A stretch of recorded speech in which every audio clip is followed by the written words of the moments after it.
Hello, welcome back to the second course in physics.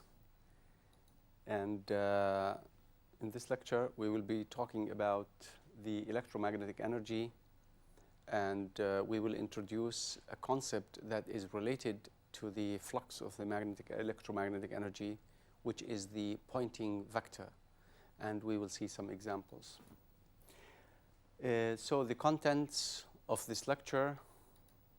In the beginning, we will introduce some general introduction, and then we will derive the electromagnetic energy in systems in the most general form, and then we will introduce the new concept and define this concept, which is called Poynting vector, and then we will come to some examples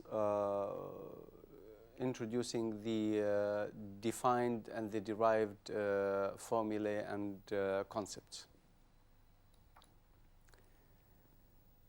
And right in the beginning, we have to remind ourselves of some of the relations, the important relations that are relevant to the lecture now. The electrostatic potential energy density was derived previously, and if we remember, it is the density of electrostatic energy per unit volume in space is small u sub e is equal to half epsilon naught E square, because we have vacuum and the permittivity is simply epsilon naught. This is the energy density stored in the electrostatic field in space per unit volume. Similarly, we have derived a formula for the magnetostatic potential energy that is stored in the magnetic field, and the density per unit volume of the magnetostatic energy is given by small u sub b is equal to b square, which is the magnetic induction square, divided by 2 mu naught. Again, we have mu naught, the permeability of free space, because we are working in vacuum here. And we are now interested in the following question. If these relations apply in the static case, electrostatic and magnetostatic, the question is, are these expressions applicable in the dynamic case if we have time effects of the fields? That is the question that we will be trying to answer in this lecture.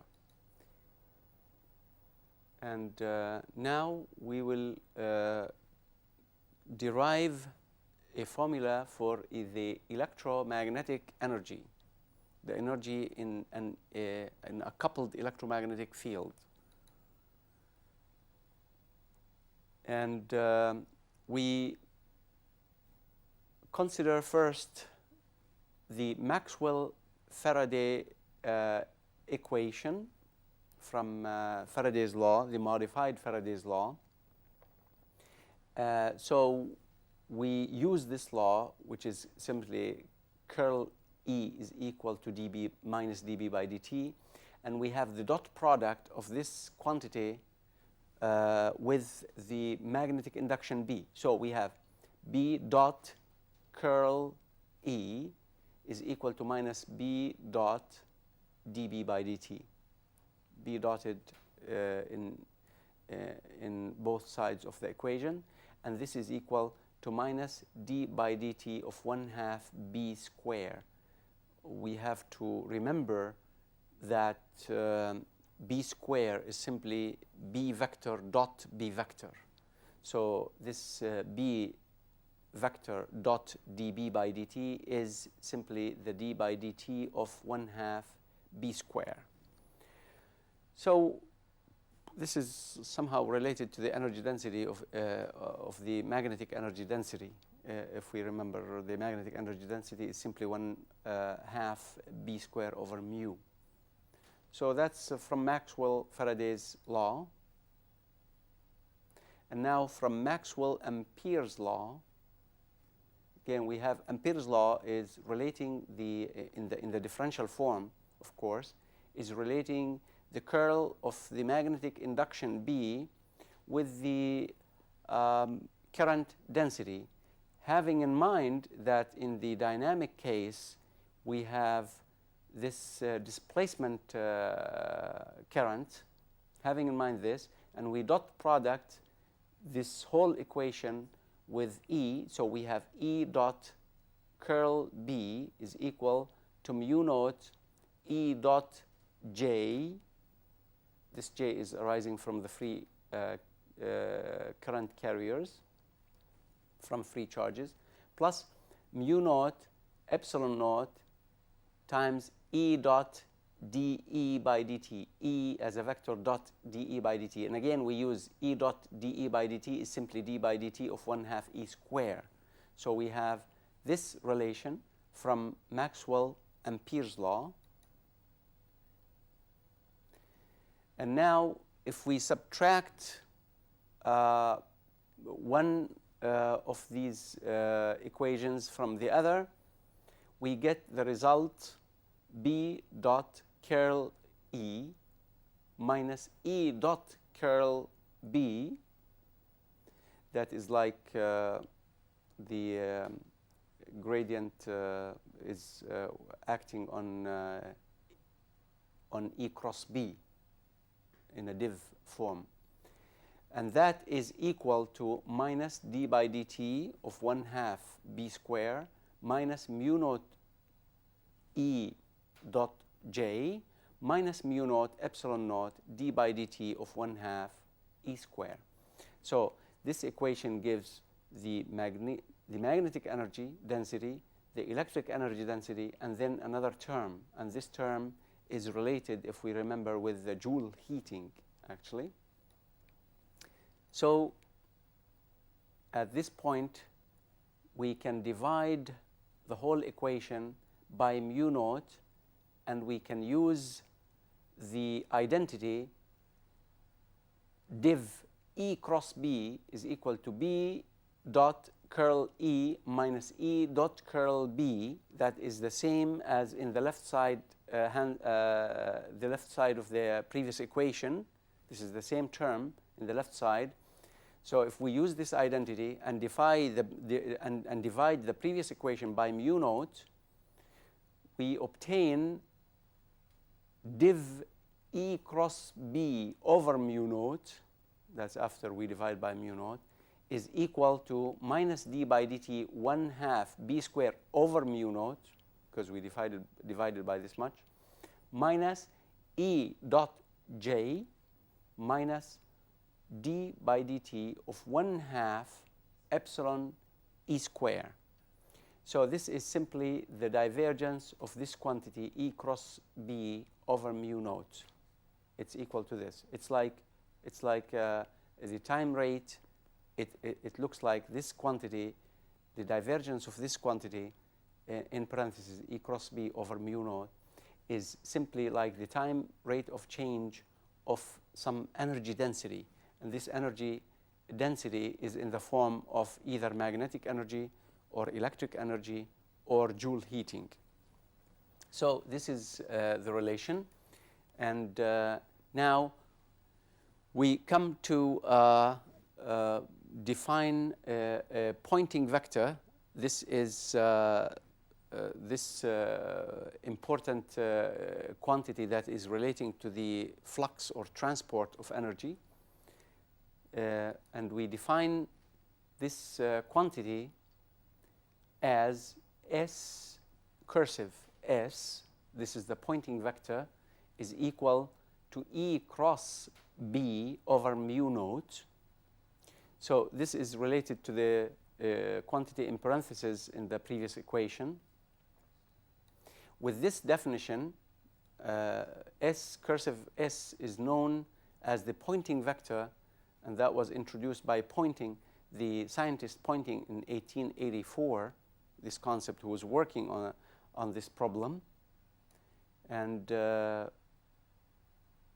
if we integrate over the volume, we get, of course, the time rate of change of the energy. So div s d tau integrated over volume is simply equals to s dot ds. S is the pointing vector, and S cursive is the pointing vector, and S here is simply the surface area. So we are integrating either over the volume in space, div S, div the pointing vector over a volume in space, and this is equivalent to the integration of this pointing vector over the closed surface that surrounds that volume in space. And with this divergence theorem and conversion of this integral from this relation, div S is equal to minus d by dt of 1 over 2 mu naught b square plus 1/2 epsilon naught e square minus e dot j.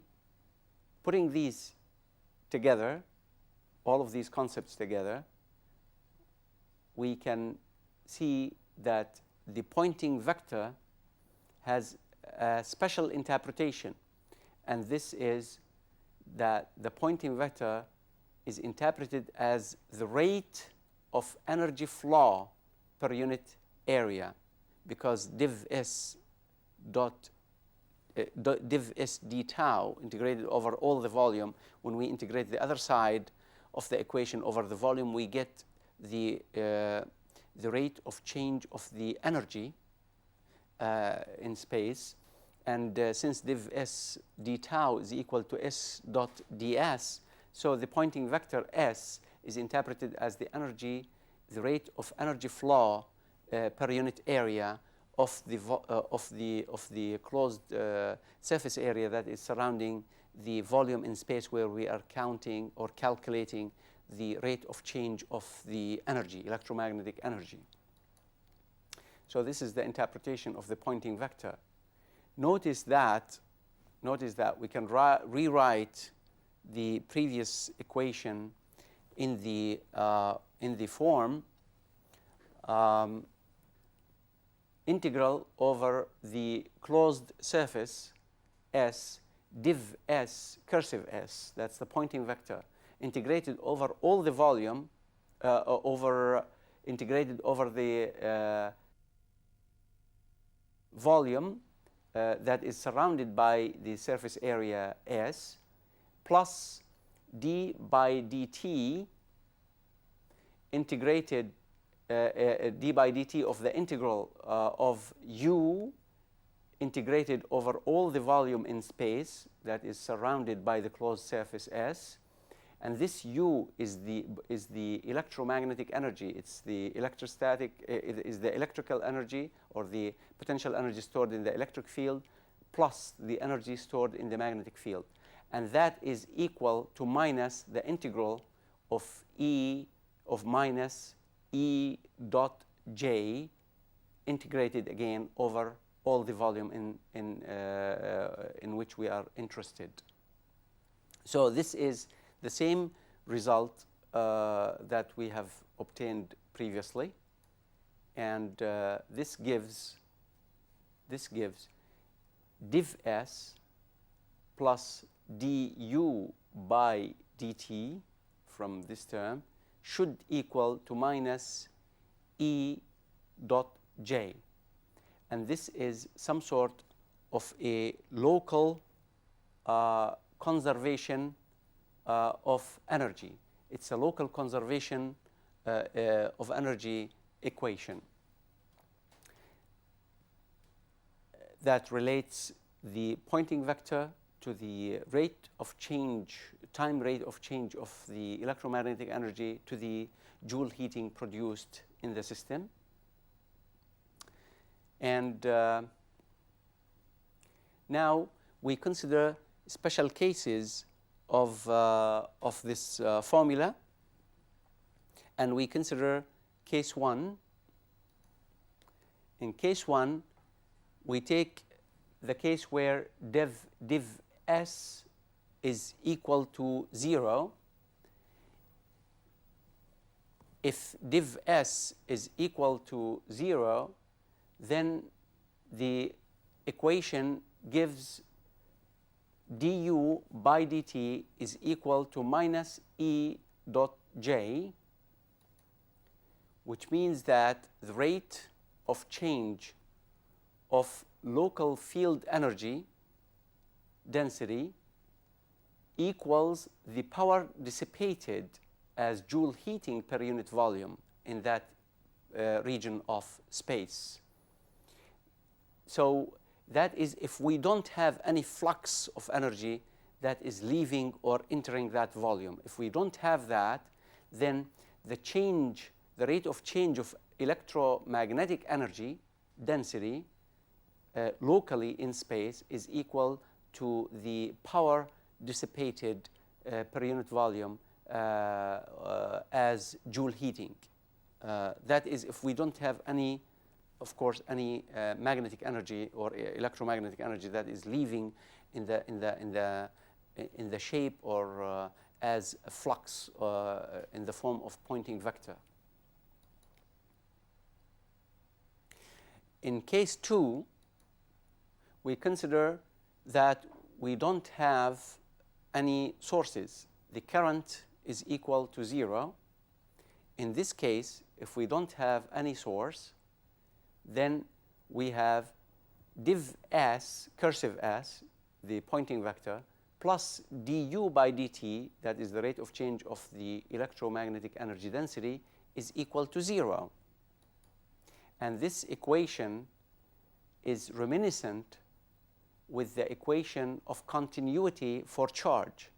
If you remember, div J plus d rho by dt is equal to 0. This is the conservation of charge, the continuity of charge equation. And this is exactly like this. It looks like it, with the poynting vector being replacing the current density, and the energy, electromagnetic energy density replacing the charge density.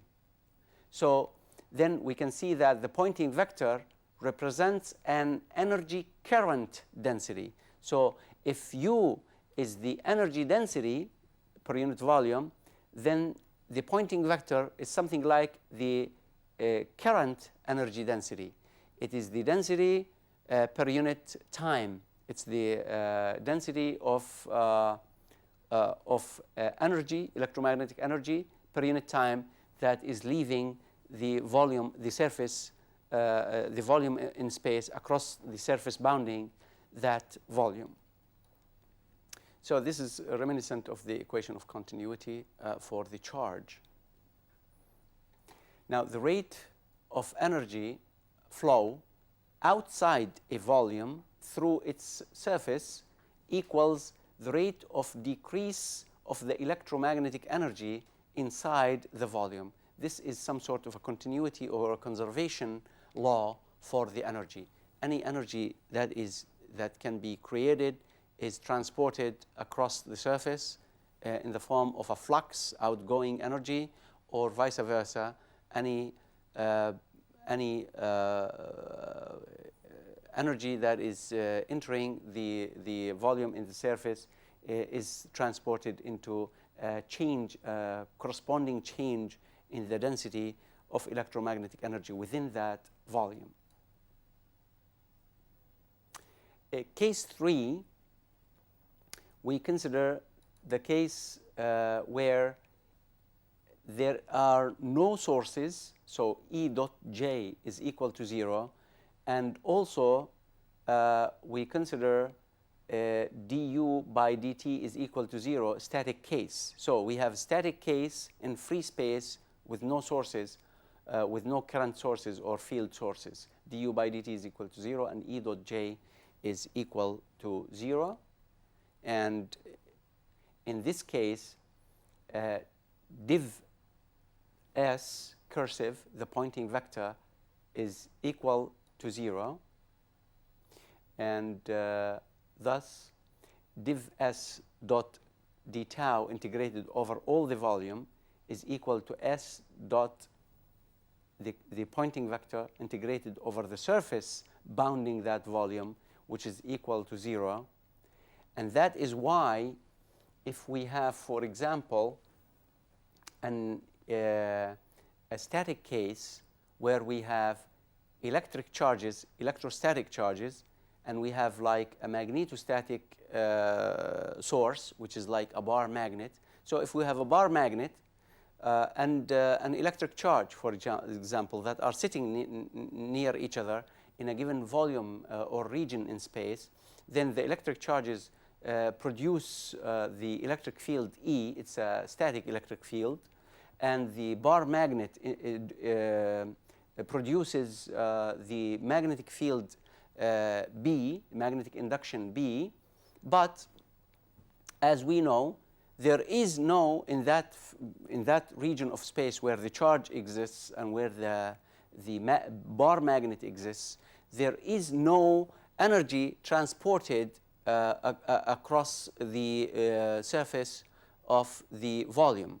So there is no creation of energy, there is no increase in energy, there is no decrease in energy, and that is what we mean by S dot ds integrated over the surface of any volume in space surrounding magnetostatic and electrostatic sources is equal to 0.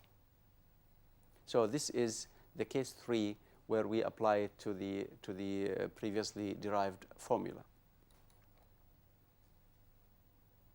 And now we come to some examples to illustrate this,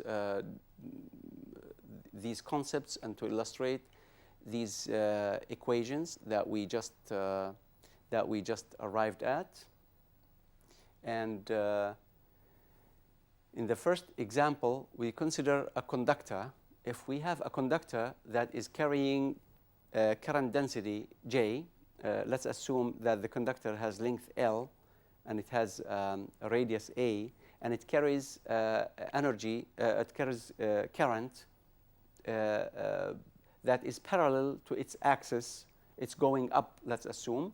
So this means that using Ohm's law, there is an electric field E that is pointing upward also in the direction of the current density.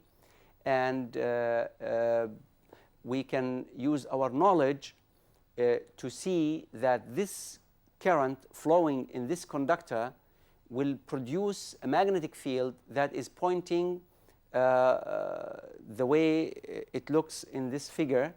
The direction of the magnetic field forms circles around this conductor, and the direction of the magnetic field is given by the right hand, where if we point the thumb in the direction of the current, then the direction of the magnetic field around the conductor goes in the direction of our fingers as we turn around with the thumb pointing in the direction of the current flow. So that means this is the direction of the magnetic field as in the figure, and we know that the direction of the Poynting vector S is simply E cross B, is in the direction of E cross B. So using the right hand rule, E cross B is pointing radially inward. So if we look at the electric and magnetic fields at the surface of the conductor, E cross B, which is the Poynting vector at the surface, is pointing inward, radially inward towards the axis of the conductor, which means that this energy flux is going inward towards the axis inside the conductor. So we have a uniform J. If we assume we have a uniform J, as we mentioned, the electric field is equal to J over sigma from Ohm's law.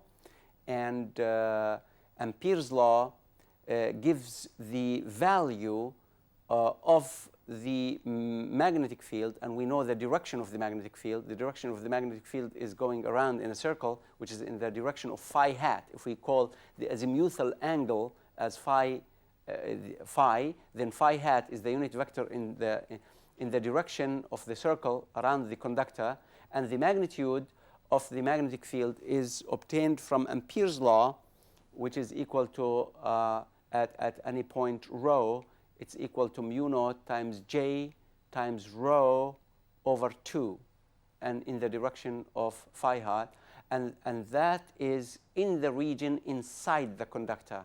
That is in the region inside the conductor, meaning at rho, which is the distance from the axis, this is the radius of the Amperian loop, of course. Rho is between 0 and A. So this is the field inside the conductor, and that's exactly the same formula that we have obtained before using Ampere's law. We just used maybe the symbol R for the radius of the Amperian loop instead of rho, but it's the same thing. That's the Amperian radius. So with these, the electric energy in the volume of the conductor, which is pi a squared times L, is simply UE is equal to 1/2 epsilon times the integral of E squared dV, which is equal to epsilon, substituting for the known values, into J square over 2 sigma square times the volume of the conductor. That's the electric energy. And the magnetic energy in that volume also can be calculated as 1 over 2 mu times the integral of B square dV, which is equal to 1 over 2 mu times the integral from 0 to A. Now, the magnetic energy changes from one point to another inside the conductor, because it depends on how far you are from the axis, and that is equal to 1 over 2 mu naught times the integral from 0 to A, mu naught square J square over 4 times rho square times 2 pi rho L d rho. That is integrating over the volume in order to get the total magnetic energy with the magnetic induction that we just derived from Ampere's law. And then performing this integral, we get the total magnetic energy inside the conductor is equal to mu naught J square A square over 16 times the volume of the conductor. This is the magnetic energy. And now, if we compare the magnetic energy with the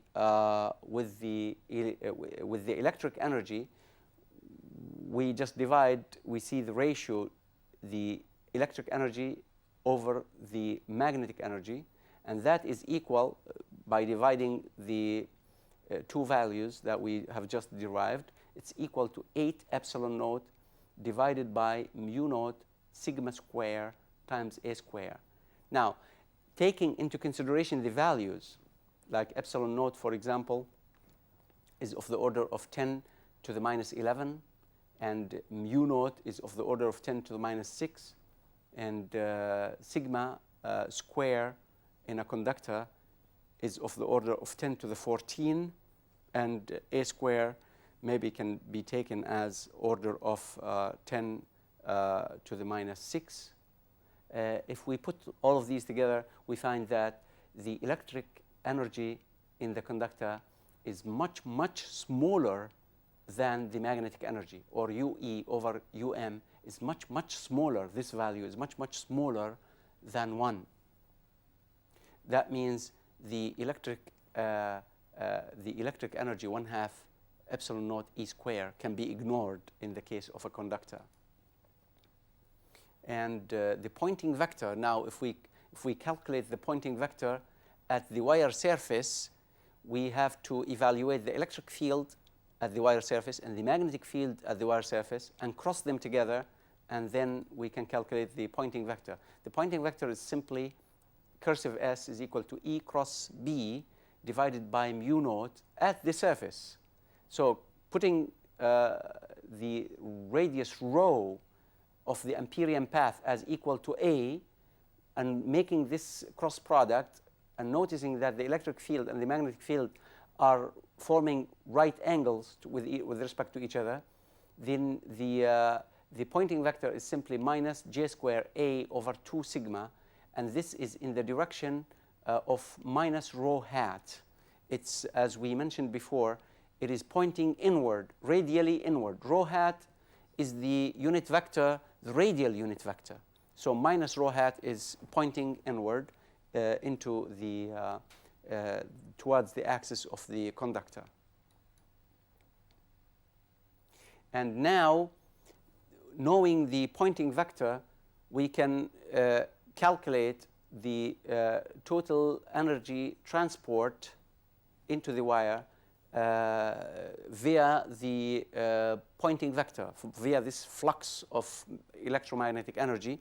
So we perform the integral S dot ds, and we integrate over all the surface area of the conductor where this energy is entering the volume of space, which is the volume of the conductor we are interested in. So S dot ds is simply equal to minus j square A over 2 sigma times the surface area.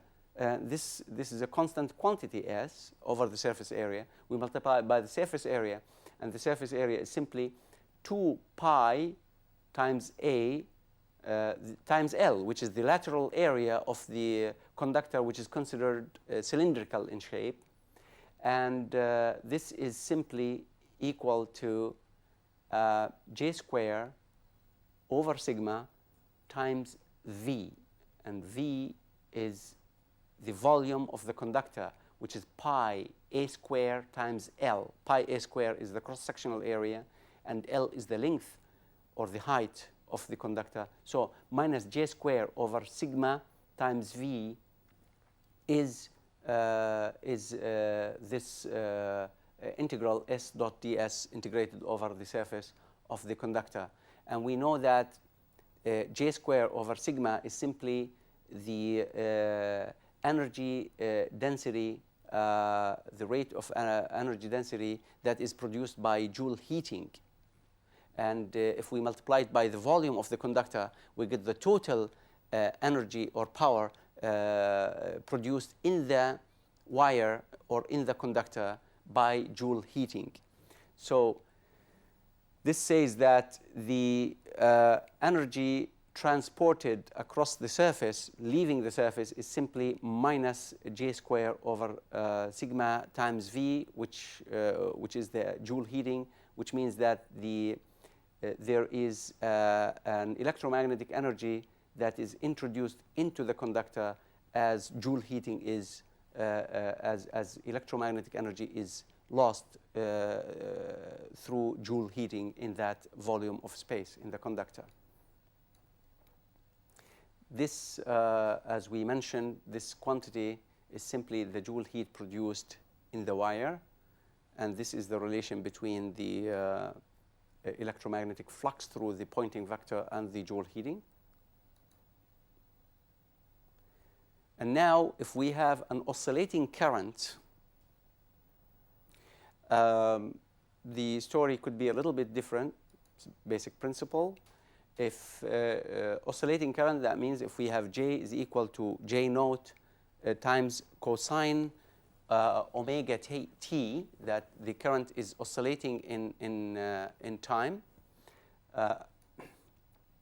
That means using Ohm's law, E is equal to E naught times cosine omega t as a consequence, and the electric energy is accordingly equals to epsilon naught J naught square over 2 sigma square times cosine square omega t times the volume.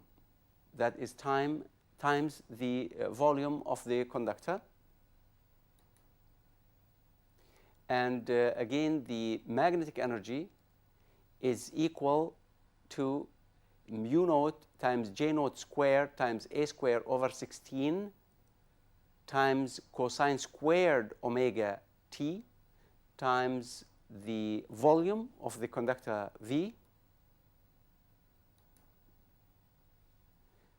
and still we notice if we take the ratio UE over UM, we still find that the ratio is very small, much smaller than 1, and we find that UM, the magnetic energy, is still dominant in this case at regular frequencies.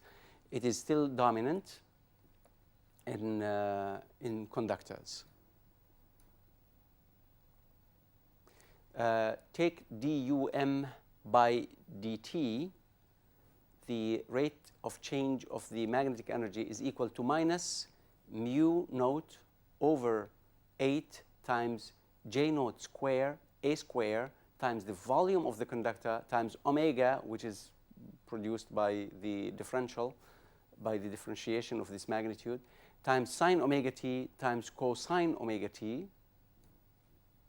And thus the power produced by Joule heating in the volume is, the power is simply J naught square over sigma times V, the volume of the conductor, times cosine squared omega t. That is the power produced by Joule heating by definition. And then the ratio of the rate of change, or the power due to the magnetic energy, the time change or rate of change of the magnetic energy, as compared with the power produced by Joule heating, is equal to mu naught A square sigma, which is the conductivity of the metal, times omega divided by 8. And at regular frequencies, this is much, much smaller than 1. So we have mentioned that the electric energy is negligibly small with respect to the magnetic energy, and the magnetic energy is negligibly small at regular frequencies that we deal with, like 50 hertz. In our homes, is very much smaller than the energy produced by Joule heating, which means that most of the energy transport is in the form of Joule heating, as we have derived that the Poynting vector integrated over space is equal to simply the Joule heating effect. Again, most of the power loss is by Joule heating by this simple argument.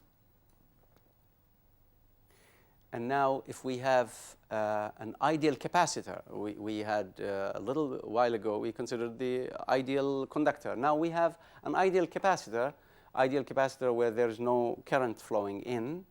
And in this case, Maxwell-Ampere's law says that B is equal to mu naught epsilon naught over 2 times A times dE by dt, because simply the current J that is due to the flow of the free charges is 0 in the ideal case, in the ideal capacitor. So we have only this quantity, which is related to the displacement current, and we take into consideration that the capacitor is in the form of 2 circular disks with radius a, each one of them, and the distance between them is L. So the volume, the total volume of the capacitor inside the capacitor is simply pi a squared times L. And this gives us the magnetic energy is equal to mu naught epsilon naught A times dE by dt squared, that's from B, squared, divided by 16 mu naught times V, as before. And in the ideal capacitor, the electric energy, UE, is equal to 1/2 epsilon naught times E squared times the volume in space. It's simply the density times the volume. And if we consider an oscillating field, as we have considered previously, then UM over UE just putting all of these formulae together, it's equal to a square times omega square over 4 c square, where c is the speed of light. It's 1 over c square is simply mu naught epsilon naught. We replace it by 1 over c square. And this, if we make the right order of magnitude of these values, a square and omega square, and c is known as the speed of light, we find that this ratio is much, much smaller than 1, which means that in the case of the capacitor, the magnetic energy is negligibly small. And now in the ideal capacitor, the Poynting vector is simply 1/2, if we calculate it's 1/2 epsilon naught times A times the electric field times dE by dt. This is coming straightforward from the calculation of the Poynting vector at the surface of the capacitor, and integrating this quantity over the surface area, the lateral surface area of the capacitor, of course, which is 2 pi A times L, we get d by dt of 1/2 epsilon naught times E square times V. And this is simply the rate of change of the electrostatic energy. So the integral of the Poynting vector over the surface area gives the rate of change of the electrostatic energy. And we can show in the case of a solenoid, which resembles the capacitor in the electrostatic case, that for a solenoid we use similar argument as we used in the case of the capacitor. It can be shown that the electric energy is negligible or negligibly small with respect to the magnetic energy, which is just the opposite of what we have found in the case of the capacitor.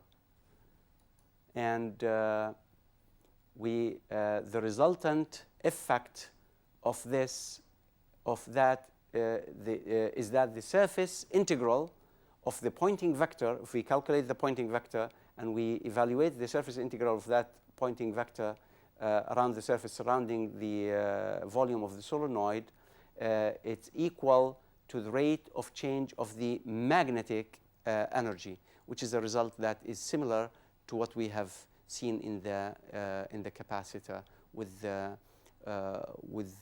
taking into consideration that in the case of the capacitor we have then electric energy, in the case of the solenoid we have magnetic energy, and in the case of a conductor carrying current we have Joule heating. Those are the energy transport processes in these three cases.